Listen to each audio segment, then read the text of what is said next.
Você provavelmente já ouviu falar do primeiro livro da Bíblia. Ele se chama Gênesis. Gênesis vem de uma palavra hebraica, que é pronunciada Reshit, e significa simplesmente início. Há muitas histórias no livro de Gênesis, e é fácil pegar uma delas e tentar dizer o que ela pode significar. Mas achamos que a melhor maneira de entender esse livro é olhar para ele como um todo e mostrar como ele foi planejado. O livro é construído em duas partes principais. Você tem os capítulos 1 a 11, que contam a história de Deus e do mundo inteiro.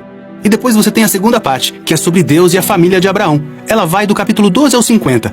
E a mensagem do livro é encontrada na maneira como essas duas partes se relacionam. Ok, então vamos começar lá do início. A primeira parte de Gênesis começa com a história da criação, quando Deus cria tudo. E claro, o que se discute é como exatamente isso acontece. Mas ele pega um caos escuro e úmido e o transforma em um lindo jardim, onde os seres humanos podem se desenvolver. Isso parece bom.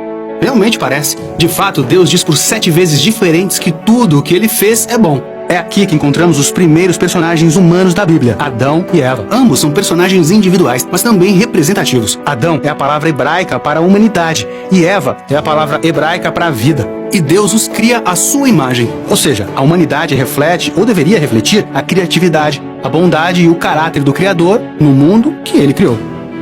Eles devem se reproduzir e criar culturas, comunidades, arte, jardins e tudo mais.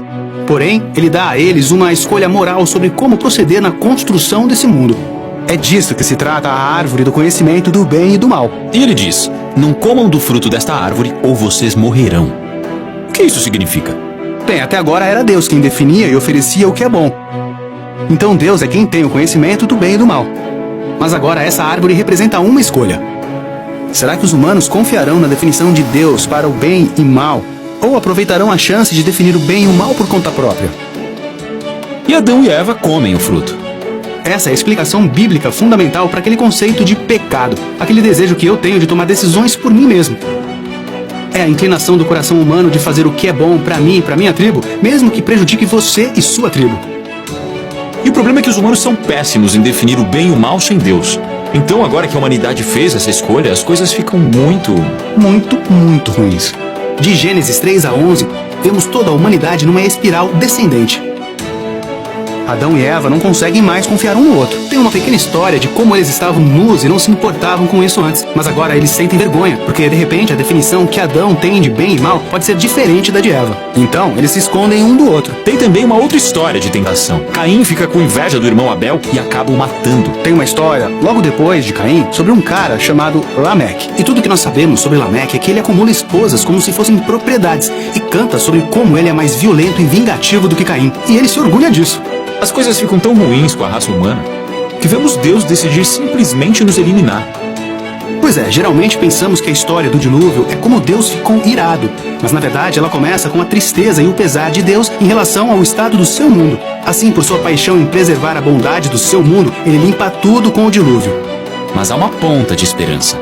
Ele escolhe Noé e toda a sua família e os salva em um barco. Não se esqueça dos animais. Verdade, e os animais. Assim, Noé e sua família vão reiniciar toda a humanidade. Ou seja, ele deve ser um cara muito bom. Mas essa é a história que a maioria das pessoas não conhece, porque ela é meio estranha. Noé sai do barco, planta uma vinha e fica muito bêbado. Então acontece algo meio suspeito em sua tenda com seu filho. É uma história trágica. A partir daqui, a humanidade cresce de novo, mas as coisas estão tão ruins quanto antes. E a última história é da famosa Torre de Babel. Nessa história, todas as nações se unem para usar uma nova tecnologia: o tijolo. Eles querem ficar famosos e construir uma grande cidade, com uma torre enorme que chegue até os deuses. Mas Deus sabe que essa cidade será um pesadelo. E então, na sua misericórdia, Ele os dispersa. Todas essas histórias estão destacando a mesma ideia básica. Quando os seres humanos buscam autonomia em relação a Deus, quando definem o bem e o mal sozinhos, o resultado é um mundo de tragédia e morte. Isso nos leva a pensar: será que existe esperança para a humanidade? Sim, tem sim. A história seguinte responde essa pergunta. É o início da missão de Deus